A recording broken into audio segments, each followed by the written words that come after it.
Then Pilate took Jesus and had him flogged. The soldiers twisted together a crown of thorns and put it on his head. They clothed him in a purple robe and went up to him again and again, saying, "Hail, King of the Jews!" And they slapped him in the face. Once more, Pilate came out and said to the Jews, "Look, I am bringing him out to you to let you know that I find no basis for a charge against him." When Jesus came out wearing the crown of thorns and the purple robe, Pilate said to them, "Here is the man!" As soon as the chief priests and their officials saw him, they shouted. But Pilate answered, "You take him and crucify him. As for me, I find no basis for a charge against him." The Jews insisted, "We have a law, and according to that law he must die, because he claimed to be the Son of God." When Pilate heard this, he was even more afraid, and he went back inside the palace. "Where do you come from?" he asked Jesus, but Jesus gave him no answer. "Do you refuse to speak to me? Don't you realize I have power either to free you or to crucify you?" Jesus answered, "You would have no power over me if it were not given to you from above. Therefore, the one who handed me over to you is guilty of a greater sin."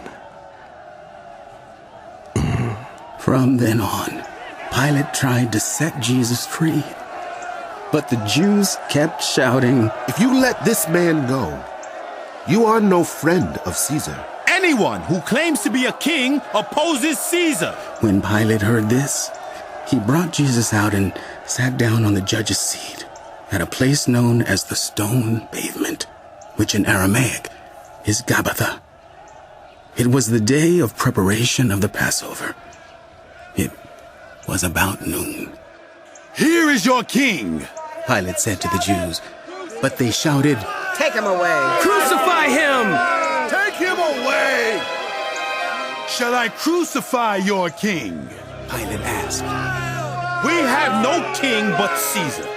The chief priests answered. Finally, Pilate handed him over to them to be crucified. So the soldiers took charge of Jesus. Carrying his own cross, he went out to the place of the skull, which in Aramaic is called Golgotha. Here they crucified him, and with two others, one on each side, and Jesus in the middle. Pilate had a notice prepared and fastened to the cross. It read, "Jesus of Nazareth, the King of the Jews." Many of the Jews read this sign, for the place where Jesus was crucified was near the city, and the sign was written in Aramaic, Latin, and Greek. The chief priests of the Jews protested to Pilate. "Do not write, 'The King of the Jews,' but that this man claimed to be King of the Jews." Pilate answered, "What I have written, I have written." When the soldiers crucified Jesus, they took his clothes, dividing them into 4 shares, one for each of them, with the undergarment remaining. This garment was seamless, woven in one piece from top to bottom. "Let's not tear it." They said to one another. "Let's decide by lot who will get it." This happened that the scripture might be fulfilled that said, "They divided my clothes among them and cast lots for my garment." So this is what the soldiers did. Near the cross of Jesus stood his mother's sister, Mary, the wife of Clopas, and Mary Magdalene. When Jesus saw his mother there, and the disciple whom he loved standing nearby, he said to her, "Woman, here is your son." And to the disciple, "Here is your mother."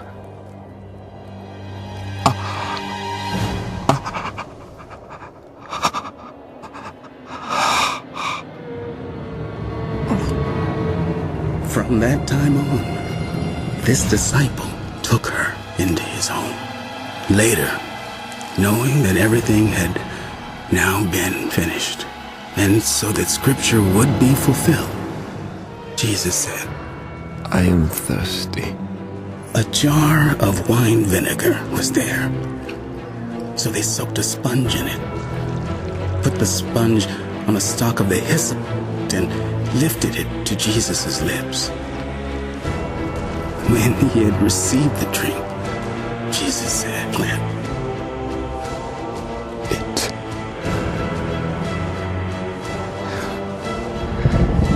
is finished.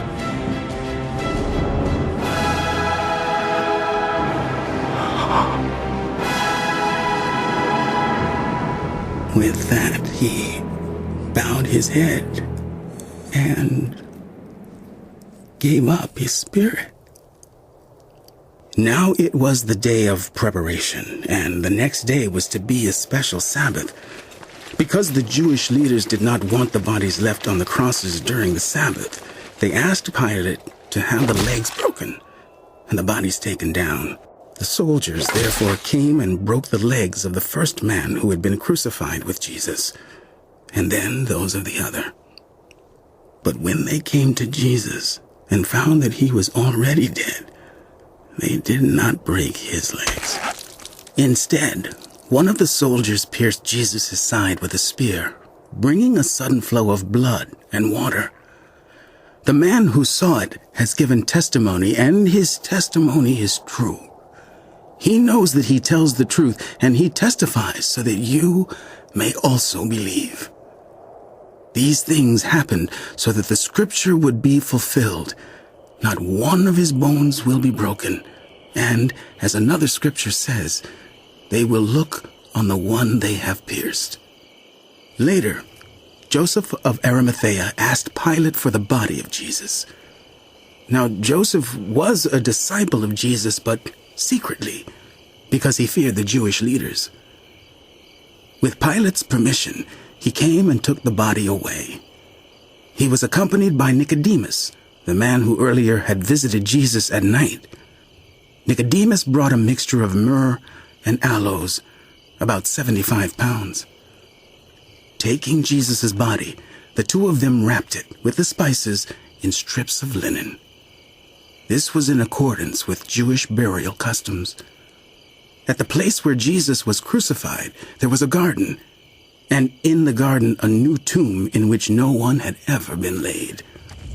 Because it was the Jewish day of preparation, and since the tomb was nearby, they laid Jesus there.